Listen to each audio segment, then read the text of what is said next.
کہ آبدستان یعنی کوزہ، خواب میں دیکھنا یہ کیسا ہے، اس کو کس شکل میں، کس صورت میں، کس سچویشن میں دیکھنا، یہ ساری میں ڈیٹیل آپ کو بتاتا ہوں، آپ کو بہت زیادہ فائدہ ہوگا۔ دوستو پوری ویڈیو دیکھیں اور اس ویڈیو کو لائک کر دیا کریں، شیئر کر دیا کریں، بیل آئیکن کو پریس کریں، میرے چینل کو سبسکرائب کریں، اپنا خیال رکھیں اور آگے دوستوں کو زیادہ سے زیادہ شیئر کرنے کی کوشش کریں۔ حضرت ابن سیرین رحمۃ اللہ علیہ نے فرمایا ہے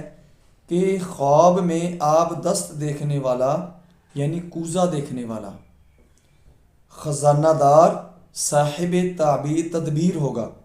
کہ آمدنی اور خرچ اس کے ہاتھ میں ہوگا، اور اگر دیکھے کہ بادشاہ نے اس کو کوزہ دیا ہے تو دلیل ہے کہ خزانچی اور بادشاہ کا مشیر ہوگا، اور اگر